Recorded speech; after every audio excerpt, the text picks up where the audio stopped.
평양의 밤은 생각보다 훨씬 더 깊고 고요합니다. 화려한 네온사인이 당연한 남쪽 도시들과는 전혀 다른 세상이죠. 이곳을 지배하는 건 거대한 침묵, 그리고 그보다 더 무거운 어둠뿐입니다. 전기가 나간 지 벌써 사흘째입니다. 낡은 아파트 단지는 거대한 콘크리트 무덤처럼 서 있고 사람들은 그 속에서 숨소리조차 죽인 채 내일을 기다립니다. 어둠은 이제 익숙해질 법도 한데 그 속에서 소리 없이 싹트는 불안은 도무지 적응되지 않습니다.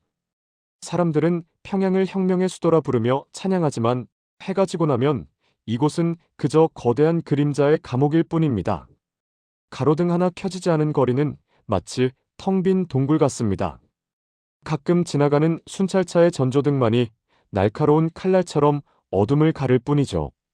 우리는 그 불빛조차 피해야 하는 존재들이었습니다. 서로의 얼굴을 마주보는 것조차 조심스러운 이곳에서 우리는 각자의 비밀을 품은 채 그림자처럼 살아갑니다. 사람들은 제게 묻곤 합니다. 그 삭막한 땅에도 정말 희망이라는 게 있느냐고 말이죠.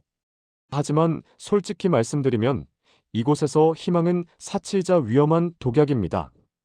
당장 내일 아침 먹을 강냉이 죽 한 그릇을 걱정해야 하는 이들에게 희망은 너무나 멀리 있는 별빛과 같습니다. 오직 생존, 죽지 않고 하루를 더 버텨내겠다는 본능만이 우리를 움직이는 유일한 엔진입니다. 배급제도가 무너진 지 오래된 지금, 우리에게 유일한 생명줄은 장마당뿐입니다. 그곳은 단순히 물건을 사고 파는 곳이 아니었습니다. 삶과 죽음이 소리 없이 교차하는 전쟁터였죠. 낡은 천막 아래 모인 사람들의 눈빛은 하나같이 절박했습니다. 한 줌의 소금을 얻기 위해 입던 옷을 내놓고 아이의 신발을 팔아 옥수수 가루를 사는 곳이 바로 평양의 장마당입니다. 저 또한 그 절박한 무리 중 하나였습니다. 낮에는 국가가 정해준 직장에서 충성스러운 노동자로 일했지만 해가 지면 저는 살기 위해 금지된 물건을 유통하는 그림자로 변신했습니다. 장마당 구석, 사람들의 시선이 닿지 않는 어두운 골목에서 제가 취급했던 것은 쌀이나 소금보다 훨씬 더 위험하고 귀한 물건이었습니다. 바로 정보였습니다. 국경 너머에서 몰래 들어온 한국 드라마와 영화가 담긴 작은 USB 하나. 그것이 당시 평양에서는 쌀 몇 킬로그램보다 비싸게 팔리던 시절이었습니다. 물건을 건넬 때마다 제 손바닥에는 축축한 땀이 고였고 등 뒤로는 보위부의 차가운 시선이 꽂히는 것만 같은 공포에 시달려야 했습니다. 그 작은 플라스틱 조각 하나에 담긴 남쪽의 풍경들, 자유롭게 웃고 떠드는 사람들의 모습은 우리에게는 마치 다른 행성의 이야기처럼 비현실적이었습니다. 드라마 속 주인공들이 누리는 평범한 자유, 아무나 식당에 들어가 고기를 먹고 길거리에서 큰 소리로 노래를 부르는 모습은 저에게 충격 그 자체였습니다. 왜 우리는 이렇게 살아야만 하는가라는 의문이 비수처럼 가슴에 박히기 시작한 것입니다. 그러던 어느 날 장마당의 은밀한 거래를 통해 제 손에 들어온 낡고 녹슨 아날로그 라디오 하나. 그것이 제 평온했던 인생을 송두리째 뒤흔들어 놓았습니다. 손바닥만 한 크기의 안테나는 철사로 대충 이어붙인 초라한 기계였지만 저에게는 세상 그 무엇보다 위험한 폭탄처럼 느껴졌습니다. 방 안의 모든 불을 끄고 두꺼운 이불을 머리끝까지 뒤집어 쓴 채 숨소리조차 죽이며 다이얼을 돌리던 그 밤을 잊을 수 없습니다. 찌직거리는 날카로운 잡음 사이로 마치 먼 우주에서 들려오는 신호처럼 희미한 목소리들이 흘러나오기 시작했습니다. 서울의 오늘 날씨를 전하는 밝은 음성, 내일의 희망을 노래하는 멜로디, 그리고 자유라는 단어를 아무렇지 않게 내뱉는 사람들의 대화. 그것들은 제가 평생 들어온 투쟁의 목소리와는 차원이 다른, 마치 다른 차원에서 온 이야기 같았습니다. 그 소리들은 달콤하면서도 한편으로는 저를 벼랑 끝으로 내모는 공포였습니다. 매일 밤 라디오를 듣는 시간만큼은 제가 평양의 낡은 아파트가 아닌 한 번도 가본 적 없는 서울의 어느 활기찬 거리, 한복판에 서 있는 것 같은 착각에 빠지곤 했습니다. 라디오에서 흘러나오는 노래 가사 하나하나가 제 심장을 두드렸습니다. 하지만 라디오를 끄고 이불 밖으로 고개를 내미는 순간 마주하는 것은 곰팡이 핀 벽지와 정전된 도시의 차가운 적막뿐이었습니다. 그 괴리감은 날이 갈수록 커져만 갔고 제 가슴 속에는 억누를 수 없는 갈증이 솟구치기 시작했습니다. 그러나 진실을 마주한 대가는 생각보다 빨리 찾아왔습니다. 어느 날부터인가 집 주변을 서성이는 낯선 사내들의 시선이 느껴지기 시작했습니다. 검은색 코트를 입고 무표정하게 저를 빤히 쳐다보던 그 눈빛들. 보이부의 감시망이 서서히 제 목줄을 조여오고 있다는 것을 직감한 순간 제 등줄기에는 식은땀이 흘러내렸습니다. 결국 사건은 예상치 못한 순간에 터지고 말았습니다. 칠흑 같은 어둠이 내린 새벽, 갑작스럽게 구두 발소리가 아파트 복도를 거칠게 울렸습니다. 보이부다. 문 열어. 그 목소리는 제 심장을 단칼에 베어버리는 것 같았습니다. 저는 정신없이 바닥판을 뜯어내고 그 속에 라디오와 USB를 밀어 넣었습니다. 손은 사시나무 떨듯 떨렸고 입안은 바짝 타들어가 비명조차 나오지 않았습니다. 간신히 숨을 고르며 문을 열었을 때 들이닥친 보이부원들의 눈빛은 굶주린 늑대와 같았습니다. 집안의 모든 가구와 벽지를 찢어발기며 진행된 가택 수색. 그들이 돌아간 뒤 난장판이 된 방 한가운데 앉아 저는 결심했습니다. 죽더라도 이 그림자의 도시를 벗어나 자유로운 곳에서 숨 쉬어보겠노라고 말입니다. 그것은 인간으로서의 최소한의 존엄을 되찾기 위한 제 인생에서 가장 무겁고 고독한 투쟁의 시작이었습니다. 평양을 떠나기로 결심한 그 밤, 저는 낡은 배낭 하나조차 제대로 챙길 수 없었습니다. 주머니 속에 꼬깃꼬깃 구겨 넣은 비상금 몇 푼과 가슴 안쪽에 숨긴 가족사진 한 장. 그것이 제가 평생을 살아온 고향에서 가져갈 수 있는 전부였습니다. 어두운 골목길을 지나 평양역으로 향하는 발걸음은 마치 늪속을 걷는 것처럼 무거웠고 제 그림자조차 저를 고발할 것만 같아 길가에 가로등 불빛이 닿지 않는 곳으로만 몸을 숨겼습니다. 평양역 대합실은 낮게 깔린 매연과 정체 모를 악취 그리고 누군가를 감시하는 날카로운 눈초리들로 가득 차 있었습니다. 기차표 한 장을 구하기 위해 보이부원에게 뇌물을 건네고 고개를 숙인 채 기다리던 그 시간은 억겁의 세월과도 같았습니다. 드디어 녹슬고 낡은 열차가 쇳소리를 내며 플랫폼으로 들어왔을 때 제 심장은 터질 듯이 요동치기 시작했습니다. 이 기차에 오르는 순간 저는 더 이상 국가가 보호하는 인민이 아니라 반역자로 낙인 찍힐 도망자가 되는 것이었으니까요. 열차 안은 지옥 그 자체였습니다. 전력난으로 인해 조명조차 켜지지 않은 객차 안은 사람들의 체온과 땀 냄새로 숨이 막힐 지경이었습니다. 창틀 사이로 스며드는 차가운 겨울바람이 살을 애는데도 사람들은 서로의 몸을 맞대고 추위를 견디며 웅크리고 있었습니다. 기차는 가다 서기를 반복했습니다. 전기가 끊기면 산 중턱에서 몇 시간이고 멈춰섰고 그럴 때마다 열차 안은 기괴한 정막에 휩싸였습니다. 어둠 속에서 누군가 나직하게 내뱉는 한숨소리, 굶주린 아이의 힘없는 울음소리가 제 귓전을 때릴 때마다 저는 가슴이 무너져 내리는 것 같았습니다. 나만 살겠다고 떠나는 것이 옳은 일인가? 라는 질문이 끊임없이 저를 괴롭혔습니다. 하지만 창밖으로 스치는 황량한 북녘의 산하를 바라보며 저는 입술을 깨물었습니다. 수십 년이 지나도 변하지 않는 이 가난의 굴레를 끊어내지 못한다면 내 미래도 저 산맥처럼 메말라 버릴 것이 분명했습니다. 마침내 며칠 밤낮을 달려 도착한 국경 도시의 새벽 공기는 평양의 그것보다 훨씬 날카로웠습니다. 코끝을 찌르는 비릿한 강바람 속에는 자유의 냄새와 죽음의 냄새가 뒤섞여 있었습니다. 저 멀리 보이는 압록강 건너편 중국의 도시는 휘황찬란한 불빛들로 수놓아져 있었습니다. 강 하나를 사이에 두고 지옥과 천국이 갈려있는 이 기막힌 현실 앞에 저는 넋을 잃고 섰습니다. 국경 수비대의 서치라이트가 주기적으로 수면을 훑고 지나가며 침입자를 찾고 있었습니다. 브로커와의 접선 장소인 낡은 창고 안에서 저는 숨을 죽인 채 다리 구름 뒤로 숨기만을 기다렸습니다. 칠흑 같은 어둠이 내려앉고 강물 소리만이 고요를 깨울 때 브로커가 제 어깨를 툭 쳤습니다. 지금이야, 뛰어. 그 짧은 한마디와 함께 저는 제 모든 과거를 뒤로한 채 차가운 강물 속으로 몸을 던졌습니다. 강물에 발을 담그는 순간 온몸의 혈관이 일시에 얼어붙는 것 같은 통증이 몰려왔습니다. 한 걸음 내디딜 때마다 발밑에 진흙이 제 발목을 잡아당기며 저승으로 끌어내리려는 것 같은 공포였습니다.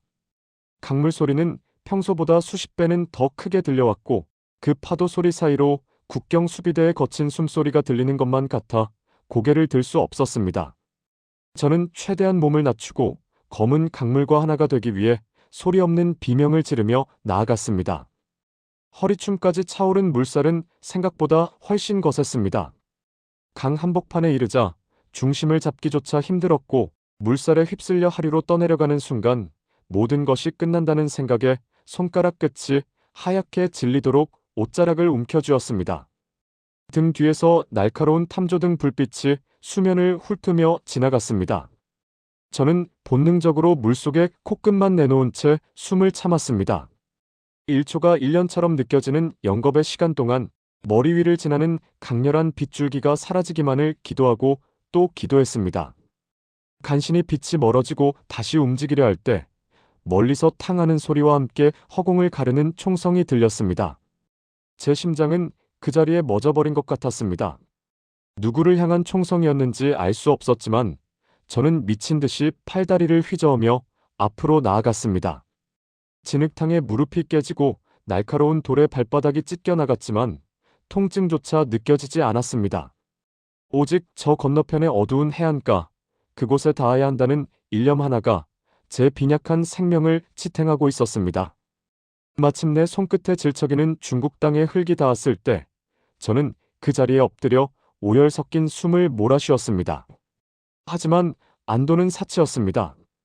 브로커는 젖은 몸으로 떨고 있는 저를 짐승 취급하며 낡은 트럭 짐칸으로 밀어 넣었습니다. 비료 부대 사이의 좁은 틈새, 썩은 냄새와 매연이 뒤섞인 그곳이 제가 중국에서 마주한 첫 번째 안식처였습니다.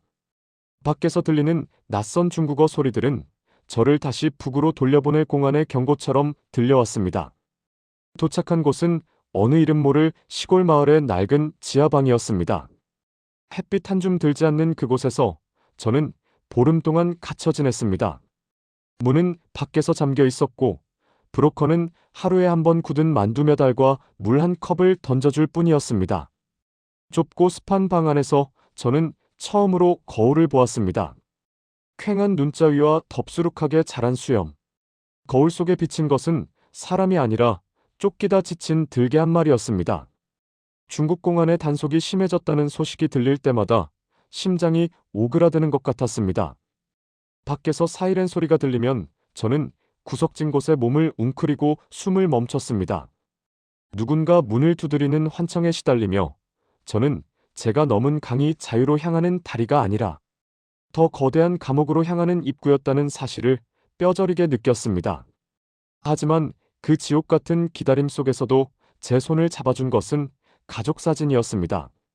어머니의 인자한 미소를 보며 저는 다짐했습니다. 반드시 살아남아 이 비참한 그림자의 연대기를 끝내야겠노라고 말입니다. 중국 내륙을 가로지르는 여정은 숨막히는 긴장의 연속이었습니다. 낡은 승합차 뒷좌석에 몸을 굽히고 공안의 검문을 피할 때마다 제 영혼은 조금씩 갉아먹히는 기분이었습니다. 창밖으로 보이는 거대한 빌딩 숲과 화려한 전광판들은 저에게 축복이 아니라 거대한 위협으로 다가왔습니다. 그 화려함 속에 섞일 수 없는 이방인, 아니 불법 체류자라는 딱지는 제 등에 새겨진 주운 글씨와도 같았습니다. 브로커는 저를 물건처럼 다루며 말했습니다. 여기서 잡히면 바로 북송이다. 죽은 듯이 있어라. 그 말은 제 심장에 박힌 차가운 못이 되어 숨소리조차 자유롭게 내뱉지 못하게 만들었습니다. 며칠 밤낮을 달려 도착한 중국 남부의 국경지대, 험준한 정글 입구에 섰을 때 저는 또 다른 지옥을 마주했습니다. 눈앞에 펼쳐진 것은 끝을 알 수 없는 짙은 초록색의 늪과 가시 덩굴들이었습니다. 이곳을 넘어야만 라오스를 지나 태국으로 갈 수 있다고 했습니다. 정글 속의 밤은 평양의 밤보다 더 잔인했습니다.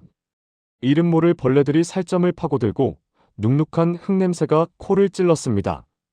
우리는 앞사람의 옷자락을 생명줄처럼 잡고 칠흑 같은 어둠 속에서 한 걸음씩 내디뎠습니다. 발톱이 빠지고 발바닥이 진물로 짓물러도 신음소리 한 번 내지 못했습니다. 소리는 곧 죽음을 의미했기 때문입니다.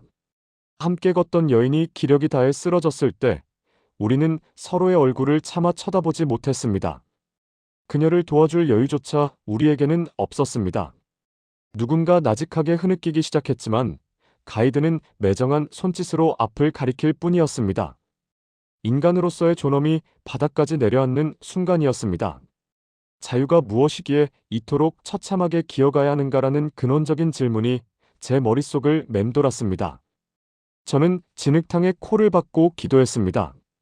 제발, 제발 이번만은 우리를 외면하지 말아달라고, 이 정글이 우리의 무덤이 되지 않게 해달라고 말입니다. 며칠간의 사투 끝에 마침내 눈앞에 누런 메콩강이 모습을 드러냈습니다. 이 강만 건너면 태국 땅, 드디어 대한민국 대사관에 닿을 수 있는 마지막 관문이었습니다. 낡은 목선 하나에 7명의 목숨을 실었습니다. 배가 출렁거릴 때마다 누군가 중얼거리는 기도 소리가 들렸고 제 가슴은 터질 듯이 요동쳤습니다. 강 중간쯤 이르렀을 때 갑자기 강바람이 거세게 몰아치며 배 안으로 물이 들이닥쳤습니다. 아수라장이 된 배 안에서 우리는 서로의 손을 꼭 맞잡았습니다.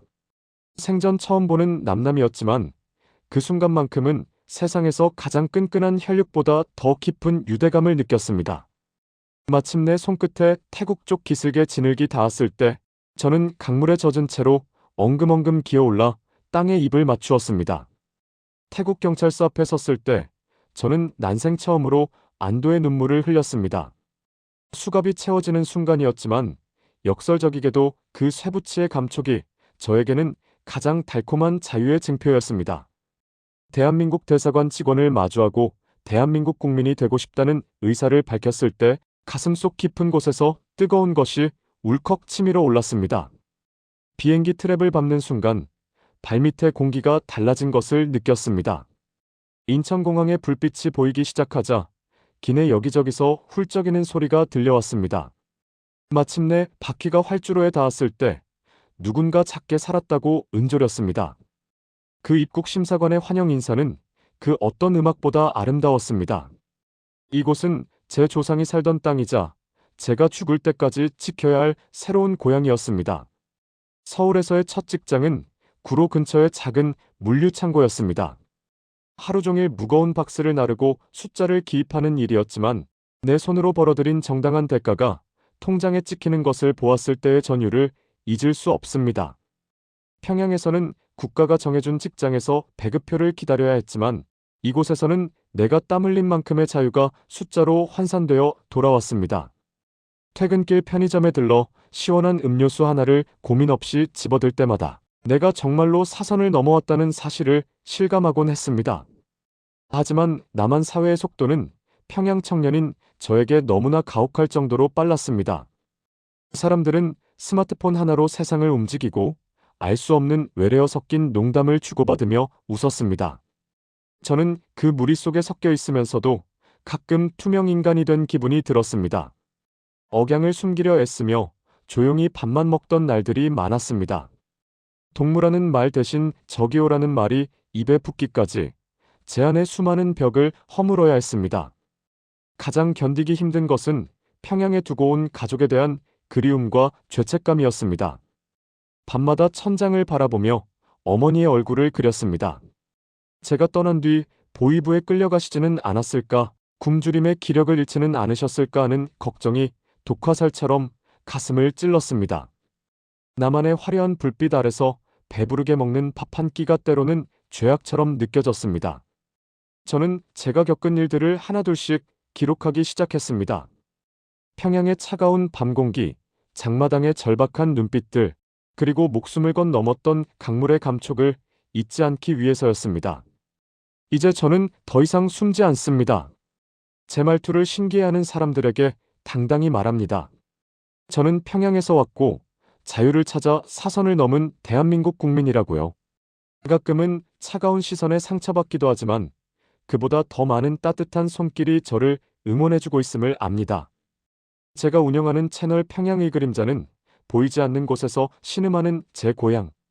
친구들의 대변인이 되기로 했습니다. 남북은 반세기가 넘는 시간 동안 서로 다른 언어와 문화를 써왔지만 사람의 진심이 통하는 데에는 그리 긴 시간이 필요하지 않았습니다. 이제 저는 더 큰 꿈을 꿉니다. 언젠가 남북의 경계가 허물어지는 날, 제가 남한에서 배운 기술과 지식을 가지고 고향으로 돌아가 그곳의 청년들에게 말해주고 싶습니다. 여러분이 견뎌온 그 어두운 그림자는 결코 여러분의 잘못이 아니라고, 이제는 함께 빛으로 나가자고 말입니다. 통일은 거창한 정치적 구호가 아닙니다. 헤어진 가족이 다시 만나 따뜻한 밥 한 끼를 나누는 것, 가고 싶은 곳을 마음대로 가고, 보고 싶은 것을 마음껏 보는 일상의 회복입니다. 그림자가 짙을수록 빛은 더 가까이 와 있다는 것을 저는 이제 압니다. 어둠을 뚫고 나온 저의 이야기가 여러분의 가슴 속에 작은 울림이 되었기를 소망합니다. 고맙습니다.